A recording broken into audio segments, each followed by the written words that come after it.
pagi anak-anak Ibu. Hari ini kita akan belajar tentang pengaruh perubahan ruang dan interaksi antar ruang. Pengaruh perubahan ruang dan interaksi antar ruang itu terjadi bisa dengan skala kecil dan skala besar. Nah, untuk skala kecil, contohnya adalah interaksi antara desa dan kota. Sedangkan untuk skala besar, itu adalah hubungan suatu negara dengan negara lainnya. Nah, untuk yang skala besar ini inilah yang akan kita pelajari. Tetapi sebelumnya kita mau bahas dulu sedikit tentang skala kecil, di mana skala kecil itu bisa terjadi di antara hubungan saling menguntungkan atau mutualisme antara interaksi desa dan kota.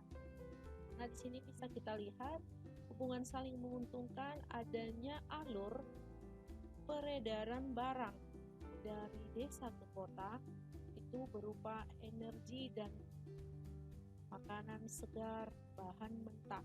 Sedangkan barang yang dikirim dari kota ke desa itu berupa makanan olahan atau bahan olahan. Untuk orang atau sumber daya manusia yang dari desa pergi ke kota untuk mencari pekerjaan. Di kota sendiri ada keuntungan atau mutualismenya, tenaga kerja yang tercukupi. Sementara itu, alur dari kota ke desa yaitu apabila nanti jasa ahli atau pensiunan, dia akan pindah ke desa. Kita lanjutkan ke alur uang. Alur uang di sini, orang dari kota sudah punya uang yang banyak, dia akan berinvestasi ke desa. Jadi contohnya seperti di Tanah Karo, karena Tanah Karo itu menjanjikan banyak investor yang menanamkan modalnya di desa. Seperti Gajah Bobo yang dekat kita ini ya, banyak orang-orang dari Medan sana, orang-orang Chinese yang membeli villa di sana. Nah, itu dia salah satu bentuk investasi. Sementara itu, alur uang dari desa ke kota, banyak orang dari desa yang mempunyai tabungan. Tabungan itu masuk ke bank dan di bank kemudian disalurkan ke kota. Atau satu sisi, banyak masyarakat pedesaan yang sudah mempunyai uang pergi ke kota. Untuk ide, banyak orang dari desa yang mencari kehidupan yang layak, mencari aspirasi ke kota. Sedangkan dari kota, ide-ide itu disalurkan ke desa melalui media massa, melalui buku, dan media sosial. Nah, itu dia perubahan skala kecil. Sekarang kita akan lanjut ke perubahan ruang. Di sini perubahan ruang yang kita bahas sudah masuk ke skala besar ya, Bu. Nah, perubahan ruang itu adalah perubahan segala yang terjadi, baik itu permukaan bumi, baik itu aktivitas kehidupan makhluk hidup yang ada di permukaan bumi ini. Nah, perubahan ruang itu bisa terjadi dari dua faktor. Yang pertama adalah faktor alam dan yang kedua adalah faktor aktivitas manusia. Faktor alam, contohnya adanya bencana tsunami, adanya bencana banjir, gunung meletus, longsor, dan badai. Nah, faktor alam ini yang paling dekat ke kita ya, bisa kita saksikan seperti adanya gunung meletus, contohnya Gunung Sinabung yang ada di Tanah Karo meletus, itu menyebabkan adanya perubahan ruang. Masyarakat yang ada di kaki Gunung Sinabung itu terpaksa harus pindah. Tidak lagi bisa bertani di sana, tidak lagi bisa menempati rumah-rumah mereka. Mereka terpaksa harus pindah. Banyak yang berpencar, ada yang ke Siwosar, ada yang ke Kutarayat, ada yang ke Babanjahe, dan banyak lagi. Nah, itu juga salah satu bentuk perubahan ruang akibat adanya perubahan ruang. Yang kedua, itu bisa disebabkan oleh faktor aktivitas manusia. Jadi ada kerusakan alam yang karena aktivitas, bukan karena bencana ya. Nah, faktor aktivitas manusia ini contohnya adalah pemanfaatan alam eksploitatif ini contohnya penebangan hutan, menanam jenis-jenis tanaman yang sama, ya. Yang kedua, penggunaan lahan yang tidak seimbang. Jadi digerus semua unsur-unsur hara yang ada di tanah. Itu juga termasuk jadi faktor perubahan ruang karena aktivitas manusia. Nah, itu untuk pengaruh perubahan ruang. Nah, bagaimana dengan interaksinya? Nah, interaksi antar ruang di benua-benua di dunia itu bisa mempengaruhi, maksud saya mempengaruhi ya, secara ekonomi. Pengaruh interaksi antar ruang di bidang ekonomi, yang pertama bisa mendukung pertumbuhan ekonomi. Daya saing ekonomi kita semakin meningkat, kualitas produk semakin meningkat, peluang investasi makin terbuka. Nah, ini bisa kita lihat seperti contohnya perkembangan ekonomi dunia, ya. Jadi saat ini di era globalisasi itu merupakan interaksi antar ruang di benua-benua di dunia. Jadi kita sudah ada bebas melakukan perdagangan ke beberapa negara di dunia. Selanjutnya di bidang sosial budaya. Di bidang sosial budaya itu pengaruhnya adalah sektor pariwisata menjadi sektor yang menjanjikan. Nah, contohnya seperti di Tanah Karo.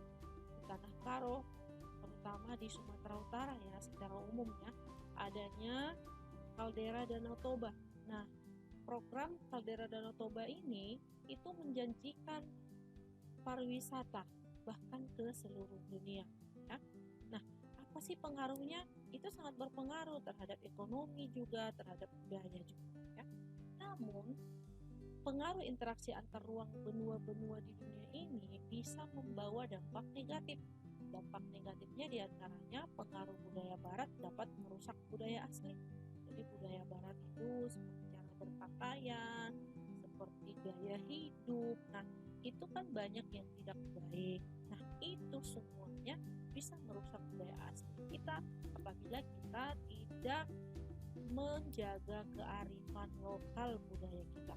Jadi kita harus tetap mempertahankan budaya asli kita, menjaga jati diri bangsa.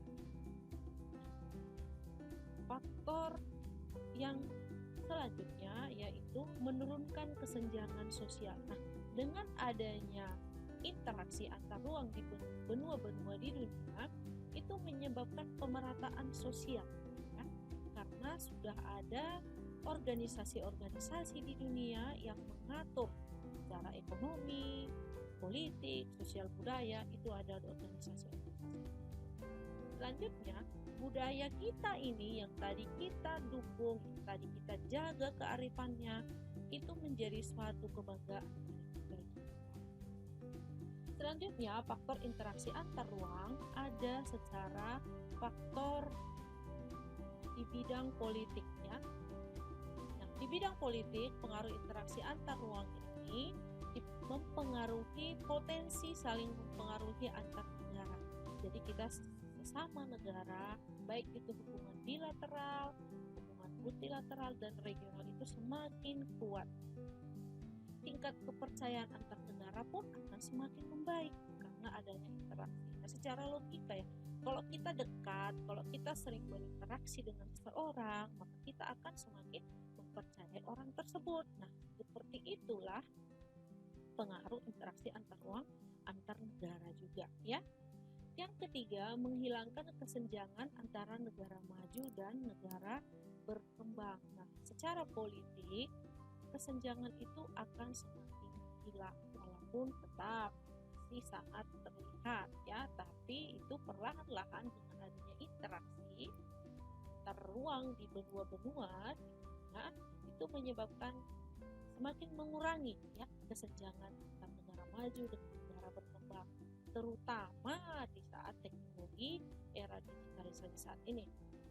Namun ada dampak negatif dari interaksi antar ruang di bidang politik. Dampak negatifnya itu adalah memicu adanya konflik, ya, bukan hanya di perbatasan, ya, tapi juga menyebabkan adanya keinginan untuk menguasai. Untuk bidang pendidikan itu banyak dampak positifnya ya. Nah, pengaruh interaksi antar ruang di benua-benua di dunia itu meningkatkan taraf pendidikan. Angka melek huruf. Melek huruf itu artinya tidak buta huruf ya. Kita bisa membaca itu akan meningkat, khususnya negara-negara yang berkembang. Teknologi merambah ke seluruh penjuru dunia, sehingga dengan adanya teknologi yang merambah ke seluruh penjuru dunia, kita bisa mengembangkan ilmu pengetahuan. Jadi, dunia ini hanya ada di genggaman tangan kita, ya. Tinggal kita searching di Google, searching di internet, maka semua ada di kita. Tinggal kemauannya mau belajar atau tidak mau belajar.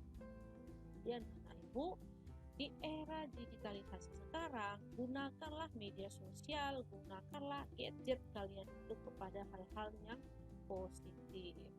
Ya. Demikian pelajaran kita hari ini. Terima kasih, salam sehat dan selamat belajar.